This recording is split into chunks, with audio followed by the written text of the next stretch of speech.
Então vamos dar continuidade ao nosso curso, agora com o módulo 2. E nesse módulo nós vamos falar de continuar com as regras gerais de laboratórios, né, que nós começamos no primeiro módulo, e falar sobre limpeza de vidrarias e utensílios. Bom, no primeiro módulo nós vimos 11 regras, então agora vamos começar da 12ª, uma regra muito importante. Nunca se ausente da sua bancada enquanto estiver ocorrendo uma reação ou procedimento. Por exemplo, você está esperando uma reação acabar ou algum líquido aquecer e alguém te chama para tomar o café. Nunca abandone a sua bancada. Espere a reação acabar para você poder sair. 13ª regra. Não misture substâncias que não estejam indicadas no procedimento. Por exemplo, você está com um protocolo que recomendava o uso do ácido sulfúrico. Aí você constata que o ácido sulfúrico acabou. E aí o que você faz? Vai substituir por algum outro ácido? Não, nunca substitua um reagente por sua conta, a não ser que já esteja definido no procedimento que pode haver a substituição. 14ª. Procure saber quais as reações devem ser conduzidas no interior da capela de exaustão. Por exemplo, essa reação ela envolve liberação de gases e vapores tóxicos? Ela envolve substâncias corrosivas, nocivas, então ela deve ser feita dentro da capela.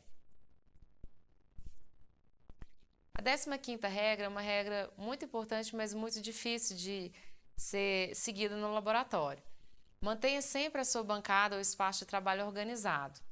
Aqui nós temos um exemplo oposto, né? Uma bancada que mistura materiais de estudo, placas de Petri empilhadas, materiais abertos, derramados, e não é possível trabalhar com segurança num espaço dessa forma.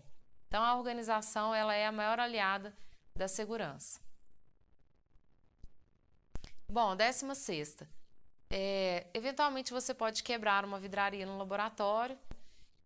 Então o que você deve fazer? Varrer toda a área e não simplesmente recolher os cacos e então depositar essa vidraria numa caixa específica para a vidraria quebrada, que geralmente é uma caixa de isopor identificada no laboratório, e nunca colocá-lo no lixo comum, mesmo que embrulhado em jornal.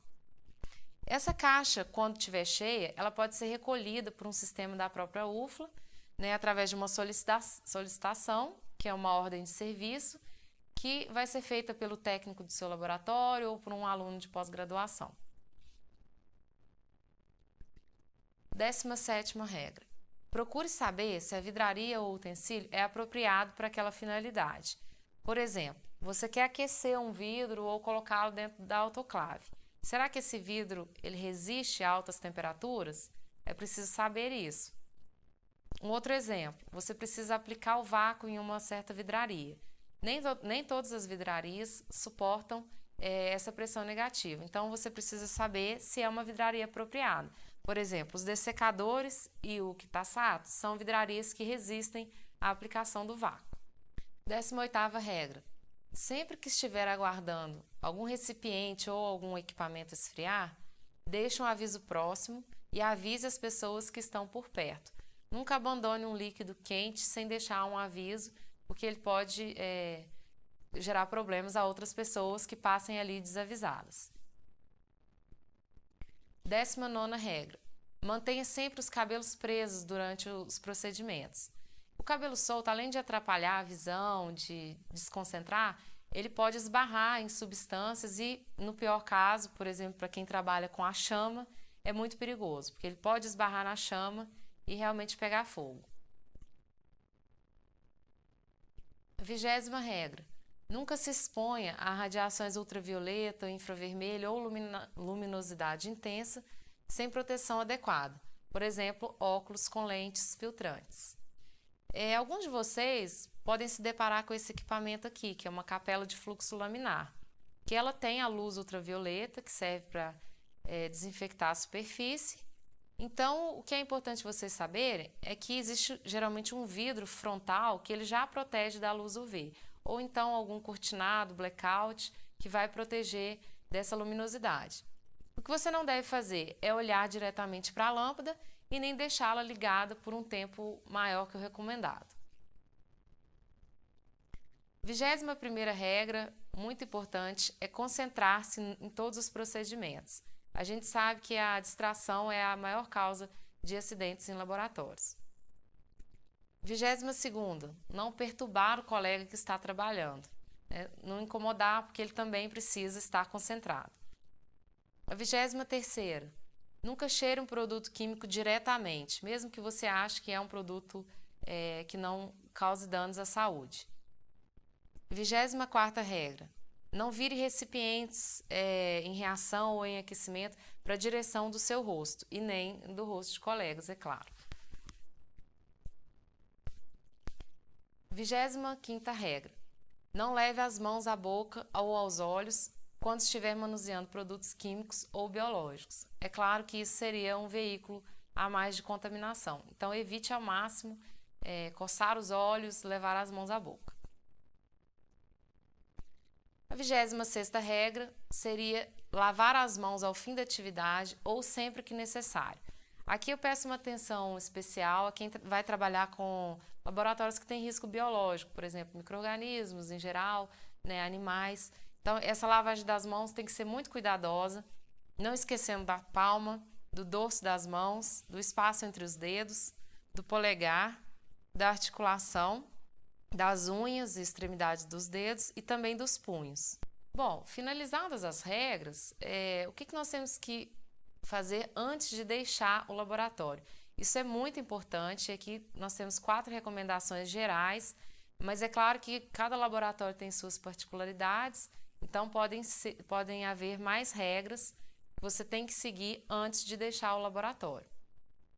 A primeira delas é verificar se todos os equipamentos estão desligados, exceto, é claro, aqueles que não podem ser desligados, né, os de uso contínuo, como geladeira, freezer. Em segundo lugar, verificar se as torneiras estão fechadas e se o deionizador está desligado. Terceiro ponto é verificar se todas as válvulas de gás estão fechadas.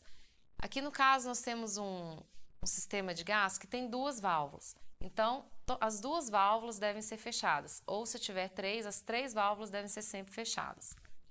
E em último lugar, deixar os materiais, a bancada e as capelas limpas. Esse é um exemplo de um laboratório bem organizado, e aí sim você pode deixar o ambiente. Agora nós vamos falar um pouquinho sobre a limpeza de vidrarias e utensílios no laboratório. É importante aqui a gente saber que os utensílios de laboratório eles não são como os utensílios domésticos que a gente pode lavar da forma que a gente quiser. Existem escovas apropriadas e procedimentos apropriados para isso.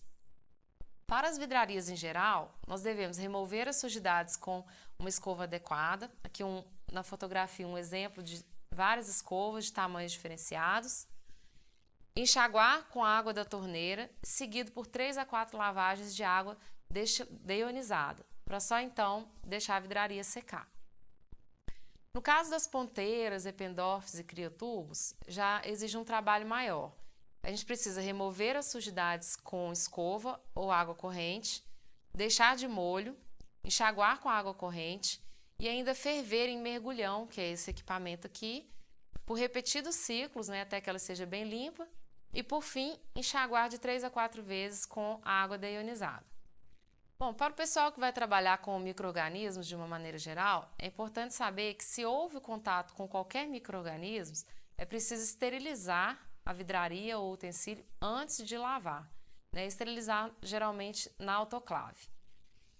E sempre usar luvas para lavagem de qualquer vidraria.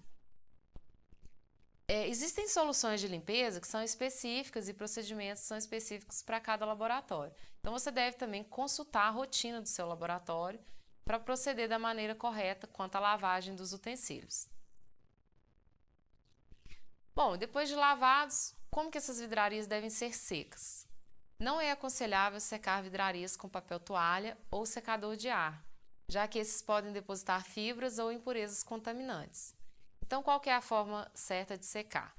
No caso das vidrarias de precisão, por exemplo, as pipetas, balão volumétrico, eles não devem ser secos em estufa, simplesmente na temperatura ambiente, porque o calor da estufa poderia descalibrar essas vidrarias.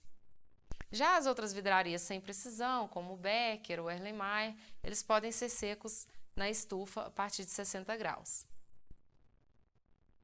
Bom, com isso nós terminamos o segundo módulo. Até o próximo módulo.